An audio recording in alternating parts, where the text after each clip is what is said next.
시작. 그런즉 어찌하리요? 우리가 법 아래 있지 아니하고 은혜 아래 있으니 죄를 지으리요? 그럴 수 없느니라. 아멘. 오늘 십자가의 은혜에 대해서 여러분께 말씀을 드리도록 하겠는데요. 아주 중요한 것입니다. 그래서 제가 충분히 좀 이렇게 다 할 수 있을지 좀 생각이 드는데요. 간단히 하려고 하는데 잘 우리의 삶 속에 적용할 수 있으면 좋겠어요. 즉 십자가의 은혜가 뭐냐? 십자가를 놓고 우리가 생각을 할 때 여기 십자가가 있는데 있고 십자가가 중간에 있다고 생각하고 이 예수 그리스도의 그 십자가를 통하여서 즉 이 왼쪽에는 법 아래 사는 삶이 있다고 생각을 해보세요. 법 아래, 법에 의해서 살아가는, 법 아래에 살아가는 삶이 있고, 근데 이 십자가의 은혜가 우리에게 주는 은혜는 이 십자가를 믿고 예수 그리스도의 십자가를 알고 믿고 십자가의 은혜를 통과하게 될 때 법 아래에서 살아가는 삶이 은혜 아래, 이 오른쪽에 은혜 아래의 삶이 있다고 생각해보세요. 은혜 아래에 사는 새로운 삶을 살게 되는 거예요. 이것이 십자가가 우리에게 주는 은혜예요. 법 아래 살아가는 사람이, 즉 하나님의 법 공의 아래에서 그 법에 따라서 죄와 심판을 계산을 해야 되는 죄인이, 그러니까 법 아래 살아가는 삶이에요. 법에 의해서 살아가는 거예요. 그런데 하나님의 은혜와 용서와 사랑과 영생의 은혜 아래에서 살 수 있도록 우리를 인도해 주는 것이 바로 이 예수 그리스도의 십자가예요. 예수 그리스도의 십자가의 은혜를 우리가 정말로 믿고 통과하게 될 때 우리의 삶이 법 아래에서 은혜 아래, 하나님의 은혜 아래에서 사는 삶을 살게 되는 거예요. 법 아래에서 사는 삶이 뭐냐? 그러면은 법 아래에서 사는 삶은 한마디로 자신의 행위로 살아가는 거예요. 자신의 행위로 판단을 받으며 자신의 행위에 따르는 열매를 거두며 살아가는 삶입니다. 인과응보라는 말 많이 쓰죠. 이건 사실 이제 불교 용어인데 대승불교 용어입니다. 불교는 원래 철학인데 이 소승불교가 이제 석가모니의 사상을 말해주고 있는 거. 근데 종교가 아니에요. 그냥 철학이에요. 철학. 내세에 대해서 말하고 있는 것이 아닌데 이거를 종교로 만든 거예요. 그걸 이제 우리가 알고 있는 불교인데 그게 대승불교, 종교화시켜 버렸어요.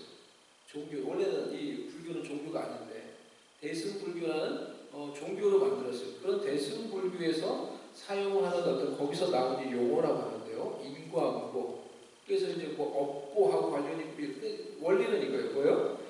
선을 행하면은 선한 결과를 내가 얻고 내 삶 속에 악이 있으면은 악한 결과가 내 삶 가운데 나타난다는 거예요.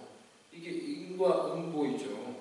그런데 우리는 이런 원리, 이런 법 아래에서 살아가는 삶을 사실은 우리는 선호하죠. 어떤 그 행위에 따라 열매를 거두는 삶을 우리가 거기에 익숙해져 있어요. 공명정대. 제가 아주 좋아하는 한자, 사자, 성어예요. 공명정대. 뭐요? 모든 일과 모든 태도에서 공평하고 어떤 치우침이 없고 편견이 없고 차별이 없고 공평하고 정당하게 그리고 바르게 떳떳하게 일을 처리하는 어떤 그런 모습, 그 태도를 가리켜서 공명정대라고 합니다. 우리 모두 그러한 삶을 살기 원하죠. 그렇게 내가 대우받고 그렇게 또 평가받기를 원하는 거죠. 왜냐하면 우리가 살고 있는 이 세상은 때로는 이 법대로 사는 삶도 이루어지지 않는 경우가 너무나 많이 있기 때문이에요. 그렇지 않나요? 있는 법조차 지켜지지 않고 불법이 행해지며 그래서 억울함과 그 불공평함이 세상 가운데 만연하는 것을 우리가 보게 되고 때로는 그것을 우리가 경험을 하게 되면서 우리는 무엇보다도 더욱 법을 따라 살아가는 삶, 공명정대한 삶, 이런 삶을 우리가 동경하게 된 것입니다. 그렇기 때문에 법 아래에서 살아가는 삶이 완전히 잘못됐다고 말할 수 없는 거예요. 저와 여러분도 사실 그런 삶을 선호해요. 그런 삶에 익숙해져 있다는 거예요. 많은 사람들이 그런 삶을 살기 원하는 거예요. 법을 따라 법을 지키며 그 법을 따라 판단받기를 원하는 거예요. 그래서 어떻게 보면 내 행위에 따르는 열매를 거두는 삶, 이런 것에서 우리가 어떻게 보면 익숙해져 있죠. 문제는 모든 사람이 죄인이어서 죄의 법 아래 살아가고 있다는 거예요. 예? 생각하는 것처럼 그래서 우리의 행위가 하나님 보시기에 옳아서 하나님께 옳다고 인정함을 받고 그 옳음에 대한 보상과 열매를 우리가 거둘 수 있으면 좋겠지만은 우리는 하나님 보시기에 모두가 그릇 행하며 잘못 행하며 그 죄성을 따라서 살아가는 죄인이기 때문에 죄인들을 향해 행해지는 죄의 법 아래 살아가고 있는 거예요. 죄의 법 아래. 그래서 로마서 3장 23절에 뭐라고 했습니까? 모든 사람이 죄를 범하였음에 하나님의 영광에 이르지 못하더니. 바울도 이런 말을 했죠. 로마서 7장 23절에 내 지체 속에 한 다른 법이 내 마음의 법과 싸워 내 지체 속에 있는 죄의 법으로 나를 사로잡아오는도다. 바울도 자신의 마음속에 삶 속에 죄의 법이 자신을 지배하며 자신을 이끌고 있음을 경험하며 그것을 고백하고 있는 거예요. 그러니까 우리는 사실은 죄의 법, 그렇게 우리가 법을 좋아하지만은 우리는 사실 영적으로 볼 때 죄의 법 아래 살아가고 있는 삶이에요. 이 세상에서도 사람이 죄를 범하면 어떻게 됩니까? 어떤 이 죄악을 저지르게 되면 어떻게 돼요? 정부에서 그 사람의 죄를 발견하고 알게 되면 어떡합니까? 그 사람을 조사해가지고 그 사람을 붙잡아가지고 그 죄에 대한 그 범죄에 대한 처벌을 가하는 것이죠. 그와 같이 하나님 보시기에 죄인들을 향해서 행해지는 죄의 법도 그와 같은 거예요. 그 죄의 법을 따라서 그 죄에 따라 죄를 지은 그 사람은 그 죄에 따라 가두고 죄의 종이 되게 하고 죄에 매이게 하고 죄의 열매를 거두며 살아가게 만드는 거예요. 그것이 죄의 법 아래에서 살아가는 사람들의 삶의 모습인 거예요. 죄의 열매가 뭐예요? 죄의 열매가 고통이에요. 그래서 우리의 삶 가운데 고통이 끊이지 않습니다. 질병이에요. 아픔이에요. 관계의 깨어짐, 상처, 이 모든 것들이 사실은 죄와 관련돼서 우리의 삶 가운데 나타나는 열매예요.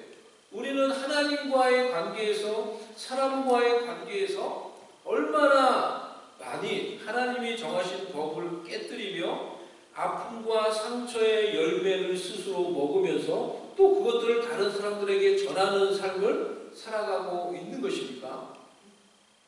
하나님의 형상으로 지음받은 사람들의 수많은 관계들이 깨어져서 서로 상처를 받고 있어요. 하나님이 세우신 수많은 가정들이 깨어져서 가족들이, 자녀들이 상처와 고통 가운데 살아가고 있는 것을 우리는 보고 때로 우리가 그것을 경험을 하게 됩니다. 우리는 관계 속에서 죄를 짓고 그 죄로 인한 상처와 고통을 당할 뿐만이 아니라 다른 사람들에게도 그 상처와 고통을 나누어주며 전염시키며 살아가고 있어요. 이것이 죄인들이 이 세상에서 죄를 행하며 거두는 죄의 열매예요. 죄의 법 아래에서 살면서 거두는 죄의 열매예요. 우리는 온종일 세상에 이런 죄의 법 아래 살아가면서 죄의 열매를 거두며 나타내는 그런 모든 일들을 뉴스를 통하여서 기사를 통하여 때로는 우리의 삶의 주변 정화에서 그것을 보고 들으며 경험하며 살아가고 있는 거예요. 그래서 죄의 법 아래에서 살아가는 것이 무엇인지 우리가 모르지 않죠. 그것을 너무나 잘 알죠. 하지만 예수 그리스도께서 그분의 십자가로 우리 모두 이런 법 아래에서 살아가는 자인데 특별히 죄의 법 아래에서 살아가는 자들인데 예수 그리스도께서 예수 그리스도의 십자가로 새로운 삶을 만들어 주신 거예요. 그것은 죄의 법 아래서 살아가는 자가 예수 그리스도의 십자가를 믿음으로 이 법 아래 사는 게 아니라 은혜 아래 사는 새로운 삶을 우리 가운데 허락해 주신 거예요. 은혜 아래 사는 새로운 삶을 허락해 주신 거예요. 예수 그리스도의 십자가. 그것이 십자가가 예수 그리스도의 십자가가 우리에게 주는 은혜예요. 더 이상 법 아래 살지 않고 죄의 법을 따라 내가 심판받고 처벌받으며 그 열매를 거두면서 살아가는 게 아니라 은혜 가운데 살 수 있는 길을 열어주신 거예요.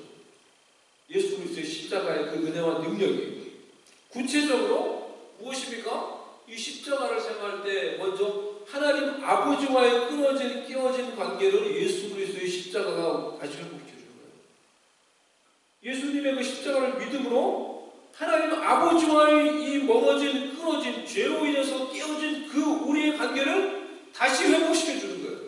그래서 하나님 아버지의 사랑받는 딸로 하나님 아버지의 사랑받는 아들로서의 정체성을 가지게 해주는 거예요. 이것이 우리에게 얼마나 중요한 의미입니까? 예수 그리스도의 십자가를 통해서 우리 가운데 얻어지는 이 정체성의 회복이 우리 가운데 얼마나 중요한 일입니까? 얼마나 중요한 감정의 회복을 가져옵니까? 그래서 우리가 이러한 진정한 하나님 아버지의 사랑받는 딸로 사랑받는이라는 그런 우리 가운데 세워진 정체성으로 해서 그러한 감정을 얻고 누릴 수 있게 되는 거예요. 내가 사랑받는 존재라는 것을 느끼는 것이 사실은 얼마나 중요합니까? 내가 누군가에게 사랑받고 있다. 그것이 부족해서 그런 노래도 만들었잖아요. 당신은 사랑받기 위해 태어난 사람이 그런 가스펠 노래도 만들었잖아요. 어떤 드라마에서 이 노래를 좀 희화해가지고 그걸 막 사용해서 막 부르더라고요. 그걸 좋게 사용하는 건 아니고 약간 이게 조금 이렇게 희화해서 사용을 하는 딸이 막 우울증에 걸렸는데 막 그러니까 그 딸을 위해서 그 부모들이 갑자기 가족들이 당신은 사랑받기 위해 태어난 막 노래를 부르는 거예요. 약간 이 코미디 같이 막 이렇게 그 노래를 약간 재밌게 그냥 조금 비판하는 듯한 그런 의미로 사용한 거죠. 그러니까 한국에서 그 노래가 얼마나 많이 불려졌으면 이제 세상 사람들도 많이 아는 거죠. 우리 가운데 내가 사랑받는 이런 존재구나라는 것을 느끼는 감정이 우리한테 얼마나 소중해요. 근데 그것을 우리가 어떻게 느껴요? 그 노래 불러서 느끼는 게 아니고 어떻게 그것을 가져요? 예수 그리스도의 십자가를 통해서 하나님 아버지와의 나와의 관계가 회복되어서 내가 하나님께 정말 사랑받은 딸로 하나님께 사랑받은 아들이 되었다라는 정체성을 내가 확실히 가지게 될 때 그 감정을 누리게 되는 거예요. 내가 사랑받는 존재구나. 내가 하나님께 사랑받는 존재구나. 얼마나 우리 가운데 그 감정이 필요합니까? 얼마나 여러분의 삶 가운데 그런 어떤 힐링을 누리면서 살아가는 게 얼마나 필요합니까? 또 내가 이 십자가를 통해서 하나님 아버지와의 관계가 회복됨으로 내가 하나님께 속한 자구나. I belong to God. I belong to Jesus. 세상에서 정처 없이 방황하는 게 아니라 그래서 세상에서 방황하며 죄짓고 넘어지는 것이 아니라 I belong to God. 내가 하나님께 속한 하나님의 가족이구나. 하나님의 자녀이구나. 이러한 확실한 정체성에서부터 오는 이러한 감정들이 얼마나 우리한테 중요한 감정입니까? 얼마나 중요한 안정감을 주는 것입니까? 그렇기 때문에 로마서 5장 1절 2절에서 바울이 이렇게 고백해요. 그러므로 우리가 믿음으로 의롭다 하심을 받았으니 우리 주 예수 그리스도로 말미암아 하나님과 화평을 누리자. 이렇게 말하고 있어요. We have peace with God through Jesus Christ. 우리가 하나님과의 어떤 평화를 가지고 있다. 예수 그리스도를 통해서. 예수 그리스도의 십자가를 믿고 의지할 때 우리 가운데 얻게 되는 이런 관계의 회복을 주는 이 은혜인 거예요. 관계의 회복을 통해서 우리가 얻게 되는 정체성을 통해서 얻게 되는 새로운 감정인 거예요. 이 은혜를 누리라는 거예요. 이러한 것이 우리 가운데 얼마나 많이 필요합니까? 2절에 또한 그로 말미암아 우리가 믿음으로 서 있는 이 은혜에 들어감을 얻었으며 하나님의 영광을 바라고 즐거워하느니라 라고 말하고 있어요. 십자가가 우리 가운데 새로운 관계의 회복을 가져다 주는 거예요. 하나님 아버지와의 관계의 회복을 가져다 주는 거예요. 또한 예수 그리스도의 십자가가 사람들과의 깨어진 관계를 다시 회복시켜주는 은혜를 우리 가운데 베풀어 줍니다. 그것을 생각을 해보세요. 먼저 위로부터 이 십자가가 하나님 아버지와의 관계를 회복시켜주면 나에게 새로운 정체성을 주고 새로운 감정을 주는 거예요. 새로운 어떤 내 삶 가운데 깊은 안정감과 소속감을 주는 거예요. 그리고 십자가가 옆으로 펴져 있는 이 십자가를 통해서 내 삶 가운데 깨어져 있는 관계를 다시 회복시켜 준다는 거예요. 여러분 이걸 믿습니까? 제가 한 이 말을 여러분 기억을 하세요. 이걸 적용을 해보세요. 예수 그리스도의 십자가가 사람들과의 깨어진 관계를 다시 회복시켜주는 은혜를 줍니다. 여러분 이걸 믿어요? 어떻게 적용할 수 있어요? 어떻게 적용되는지 한번 생각해보세요. 이 문장으로 여러분의 삶 가운데 어떻게 적용이 돼요? 우리 가운데 관계 가운데 깨어지는 관계가 있습니까? 없습니까? 있죠. 그럼 어떻게 정말 이 말이 사실이라면 어떻게 나한테 적용이 될 수 있을까? 어떻게 이게 정말 현실이 될 수 있을까? 제가 한번 생각을 해봤어요. 십자가가 중간에 있고 그러면은 여기 보면 내가 있고 나도 죄인이고 나도 죄인이니까 죄성을 따라 살다 보니까 이기적으로 행동하고 관계 속에서 때로는 나중식으로 행동하고 그러니까 관계가 어떻게 돼요? 서로 상처를 주고 끼어지고 그런 거죠. 여기 있는 사람도 죄인이니까 죄성을 따라 자기 감정을 따라 하고 자기 어떤 걸 따라 하니까 가족이라도 가까운 관계라 하더라도 서로 상처를 주고 그 관계가 끼어지고 아픔을 줄 때가 얼마나 많이 있어요. 그런데 예수 그리스도의 십자가가 어떻게 우리의 이 깨어진 관계를 회복시켜줘요? 회복시켜준다면서요? 어떻게 회복시켜줘요? 어떻게 회복시켜줘요? 우리가 비록 우리가 죄인이지만은 이 죄인을 향하여서 베풀어 주신 예수 그리스도의 십자가의 은혜를 깊이 우리 마음속에 새기며 내가 나를 위해서 그런 죄인인 나를 위해서 예수 그리스도께서 십자가 지시고 죽으시고 나를 그런 죄인인 나를 용서하시기 위해 그 은혜와 사랑과 긍휼을 베푸신 것을 기억하며 다시 그 십자가를 내가 통과하게 될 때 다시 그 십자가의 은혜를 내 마음 가운데 적용하게 될 때 내가 새로워지겠죠. 죄인이 내가 그 십자가 은혜로 새로워지겠죠. 그리고 만약에 이 사람도 비록 죄인이고 그 죄 가운데 열매를 맺으며 끼어지고 아픔과 상처 가운데 살아가지만은 그런 죄인을 향해서 베푸신 그 십자가의 은혜를 다시 자신의 마음속에 새기며 그 마음이 다시 십자가의 은혜를 통과하면은 어떻게 될까요? 주님께서 그 마음을 새롭게 해주시겠죠. 주님께서 그 마음을 은혜와 용서와 긍휼의 마음으로 새롭게 해주겠죠. 그렇게 십자가의 은혜를 통과하게 될 때 그러한 사람과 그러한 사람들의 관계 가운데 십자가의 은혜가 다시 그들의 깨어진 관계를 회복시켜주는 그런 일들이 일어나게 될 것입니다. 그렇게 해서 일어날 수 있겠죠. 그렇기 때문에 우리의 모든 관계 속에서 정말로 때로는 아픔이 있고 때로는 막히는 관계가 있고 때로는 답답한 관계가 있을 수 있죠. 하지만은 그 모든 관계를 통해서 내가 십자가의 은혜를 통과하려고 할 때 다시 십자가의 은혜를 그 관계를 통해서 내가 통과하고 경험하려고 할 때 그 십자가 은혜가 내 관계 가운데 적용될 수 있을 거예요. 그 십자가의 은혜가 끼어진 관계를 정말로 회복시켜주는 그런 심령을 변화시키고 사람을 변화시키고 관계를 변화시켜주는 그런 놀라운 일들을 우리의 삶 가운데 일으켜 줄 수가 있을 것입니다. 그럴 때 우리는 이런 은혜를 우리의 관계 가운데 경험하게 될 것입니다. 십자가의 은혜가 우리의 관계를 다시 회복시켜주는. 그래서 자신의 창조자 하나님 아버지와의 관계가 회복되고 사람들과의 관계가 회복된 자들은 이 십자가를 정말 믿음으로 통과한 자들은 이런 법 아래 살면서 죄의 열매를 먹으면서 살아가는 게 아니라 은혜 아래서 예수님을 통해서 하나님이 우리에게 주시는 은혜의 선물들을 누리면서 살아갈 수 있게 된다는 것입니다. 이것이 은혜 아래의 삶이라는 것입니다. 그것은 나의 행위로 이루어져서 나의 행위로 이루어서 내가 은혜를 받는 것이 아니라 내가 행하지 않았지만은 내가 예수 그리스도를 믿고 의지함으로 예수님께서 이루신 일들을 은혜로 선물로 받아 누리게 되는 것입니다. 예를 들어서 예수님을 믿으면 우리가 죄의 용서를 받았다라는 말을 하죠. 이 말이 쉽지? 이 놀라운 죄를 용서받는 거, 죄를 용서받는 게 여러분 말이 쉽지? 죄를 용서받는 이 일을 우리가 예수님을 믿어서 받았다고 우리가 말을 해요. 하지만 여전히 자신의 행위대로 결과를 얻는 데 익숙한 법 아래 사는 삶에 익숙한 사람들은 말은 그렇게 하지만은 여전히 자신의 행위를 통해서 의로움에 이르는 것처럼 신앙생활하는 그런 경향을 가질 수가 있습니다. 또 그런 태도를 가지고 있는 자들은 사실은 볼 수가 있는 것입니다.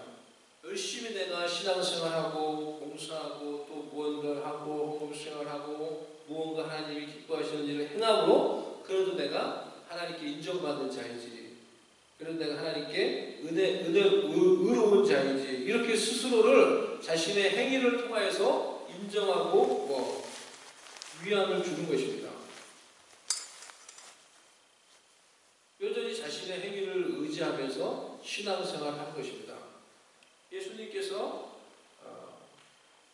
마태복음 5장 20절에 이런 말씀을 하셨죠. 너희의 의가 바리새인과 서기관보다 낫지 아니하면 결단코 천국에 들어가지 못할 것이다. 예수님께서 그렇게 말씀하셨어요. 그럼 바리새인보다 서기관보다 더 나은 의가 우리의 의가 바리새인과 서기관보다 더 나아야 된다는 거예요. 바리새인의 의보다 우리의 의가 더 나아야 된다는 거예요. 바리새인의 의는 무엇입니까? 예수님이 말씀하신 바리새인의 의가 뭐예요? 이걸 말하고 오늘 마치도록 하겠는데요. 바리새인의 의가 뭐예요? 한마디로 말하면 자신의 행위로 의해서 자신의 행위를 의지해서 의로움을 나타내려고 하는 거예요. 그것이 바리새인의 의예요. 바리새인의 어떤 모습을 보세요. 바리새인은 어떻게 보면 외적으로 보면 저와 여러분보다 훨씬 더 나은 신앙생활을 했어요. 헌금 생활 잘했고요. 11조 생활 잘했고요. 금식했고요. 구제도 하고요. 율법에 적혀있는 그 모든 것들을 더 상세하게 디테일하게 지켰어요. 그 사람들. 근데 왜 예수님께 인정을 받지 못했죠? 왜 그 의의를 가지고 천국 가지 못한다고 했어요? 자신의 행위를 의지한 거예요. 그 사람들이 그렇게 어떤 헌금 생활하고 구제, 금식 자신들이 행하고자 하는 것도 그렇게 잘 지키지만은 정작 하나님이 더 중요하게 여기는 걸 지키지 않는 거예요. 예를 들어서 바리새인들이 가지고 있는 관습 중에 부모를 공경하고 공양해야 되잖아요. 부모를 공경하라. 그것도 하나님 정해놓으신 아주 중요한 거죠. 그런데 부모를 이제 공양하기 싫으니까 이런 관습이 있어요. 내가 하나님께 내 것을 모두 다 드렸다. 고르바 이렇게 하면 부모를 공양하지 않아도 되는 거예요. 부모를 내가 돌보지 않아야 돼요. 바리새인들이 만든 건 관습이에요. 그러면 부모 공양하기 싫으니까 나는 하나님께 내 거 다 드렸어요. 한 부모 드릴 게 없어. 이처오게. 그럼 이처오게 되는 거예요. 그렇게 하면서 그냥 부모 공양하기 싫으니까 안 하는 거예요. 나 하나님께 나 드려서 나 하나님께 나 헌신했어. 자기들이 하고 싶은 건 하고 자기들이 하기 싫은 거 안 하는 거예요. 자기들이 12조 생활 잘하고 나는 이렇게 신생활 잘했어요. 얼마나 중요한 잘하는 거예요. 근데 정작 사람을 사랑하는 거 하지 못하는 거예요. 자기들의 이 행위에서 나오는 의로움이 가득하니까 그 사람들이 가지고 있는 특징 교만해요. 다른 사람들 무시해요.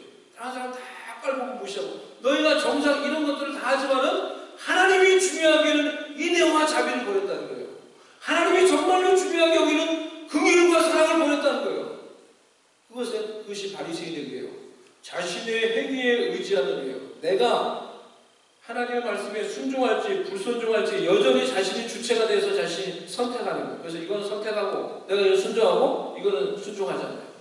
그리고 자신이 행한 그 행위가 자신의 의가 돼서 그것을 의로움으로 삼는 거예요. 이것이 바리새인의 의예요. 이것을 가지고 결단코 천국에 들어가지 못한다는 거예요. 그래서 바울이 뭐라고 말하냐면은 유대인들이 이 믿음에 의지하지 않고 자신의 행위에 의지함으로 부딪힐 돌에 부딪혔다는 거예요. 대표적으로 바리새인을 가리키는 거죠. 그런 의 가지고는 결단코 천국을 들어가지 못한다는 거예요. 그럼 우리의 의는 뭐예요? 우리의 의는 뭐예요? 내 행위가 아니라 내 삶이 아니라 나의 불순종을 다른 행위로 커버하는 것이 아니라 그것이 바리새인이에요. 이건 불순종하고 이건 하기 싫어. 이건 안 하고 하지만 내가 이것을 행했어. 내가 이것을 지켰어. 여전히 자신의 인생의 주체가 되어서 자신의 행위로 의로움을 삼는 거예요. 그것이 결단코 우리를 천국에 들어가지 못하게 돼요. 그럼 우리에게 주는 하나님의 의는 뭐예요? 내가 얼마나 죄인인지를 깨닫고 나의 모든 행위로 결국 다 죄를 짓는 거예요. 나의 모든 행위로 결국 내 자신을 의지하고 내 행위를 의지하고 계속해서 끊임없이 불순종하는 나의 철저한 죄인됨을 인정하고 오직 예수 그리스도의 십자가를 붙드는 거예요. 내가 죄인됨을 하나님 앞에서 인정하고 오직 예수 그리스도의 십자가를 붙들고 예수님을 정말 내 주인으로 믿고 섬기는 거예요. 주인이 맡기는 거예요. 주인이 맡기는 거예요. 그래서 그 예수 그리스도의 십자가를 믿고 예수님을 정말 주인으로 믿고 주님의 뜻에 순종하는 거예요. 그렇게 할 때 예수 그리스도를 통하여 하나님의 의를 주는 거예요. 그렇게 할 때 예수 그리스도를 통해서 그분이 이루신 의로움을 우리에게 주시는 거예요. 그렇기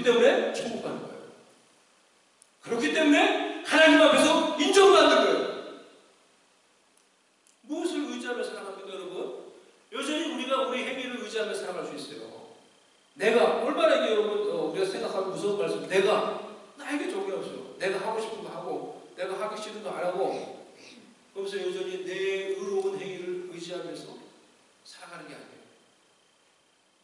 우리가 얼마나 주인됨을 기억하고 전적으로 주님의 그 십자가를 의지하며 나의 죄악된 나의 타락한 이 죄된 본성을 기억하며 예수 그리스도의 십자가 붙들 때 주님이 정말 나의 주인이 될 때 온전히 주님을 따릅니다.